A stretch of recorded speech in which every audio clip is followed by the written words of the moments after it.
কোনো এক দাদা মারা যাওয়ার আগে তার নাতিকে 3টা উপদেশ দিয়ে গেল।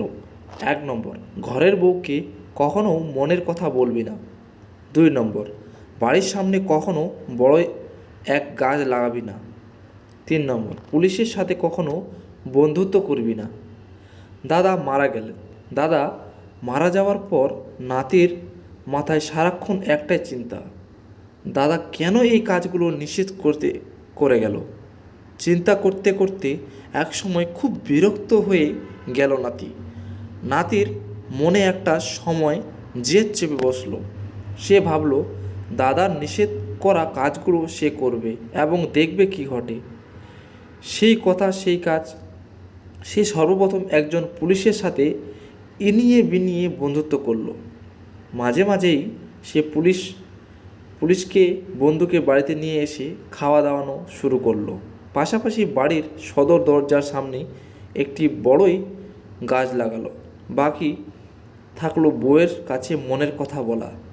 সে বসে বসে প্ল্যান করলো বউকে মনের কোন কথাটা বলা যায়, কিন্তু কি এমন কথা আছে যা বউর কাছে বলা যায়।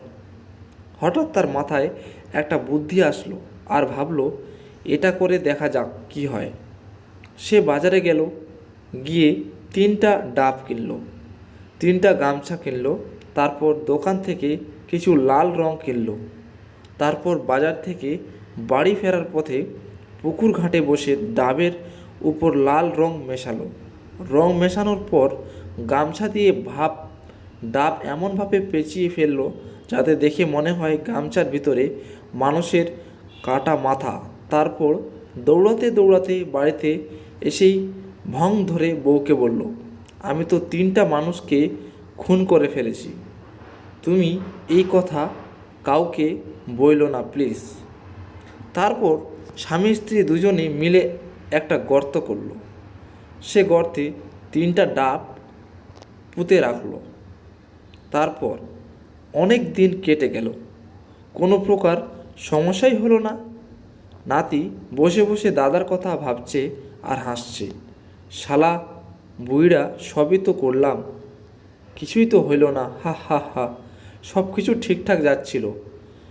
একটা সময় ব্যাপারটা সে ভুলে গেল। হঠাৎ একদিন বউয়ের সাথে তার প্রচুর ঝগড়া হলো। শুরু হয়ে গেল দাদার উপদেশের প্রথম ধাপ। রেগে গিয়ে বউ বলল, তোর গোপন কথা ফাঁস করে দিব, ওয়েট। বউ তখন স্বামীর পুলিশ বন্ধুকে ফোন করে বাড়িতে ডাকল। পুলিশ আসার পর লোকটির বউ পুলিশকে গর্তের কাছে নিয়ে গিয়ে বলল, এখানে 3জন মানুষের মাথা আছে, আমার স্বামী এদের খুন করেছে। গর্ত থেকে পুলিশ গামছা পেঁচানো 3টা মুন্ডু বের করলো। গামছা খুলে দেখা গেল 3টা ডাব। বউ তখন বলল, এখানে মানুষের মাথা ছিল, আমার স্বামী মাথা চেঞ্জ করে ডাব পুঁতে রেখেছে, আমি সাক্ষী। ডাবের রিটেনের জন্য রিটেন সামিট জাবির IQ এর জন্য IQ সামিট পড়বেই। পুলিশ সঙ্গে সঙ্গে বলল, অ্যারেস্ট হিম। লোকটি দৌড় দিতে যাবে, ঠিক তখনই সদর দরজার বড়ই গাছের কাটা পায়ে লেগে লোকটির পড়ে গেল। পালাতে পালাতে পারল না। পুলিশ তাকে ধরে ফেললো। মারতে মারতে জিজ্ঞেস করলো, বল মুন্ডুগুলা কোথায় লুকিয়ে রাখছিস। লোকটা আকাশের কাঁদতে কাঁদতে বলল, দাদা আমারে বাঁচাও, আমার শিক্ষা হয়ে গেছে, আমারে বাঁচাও।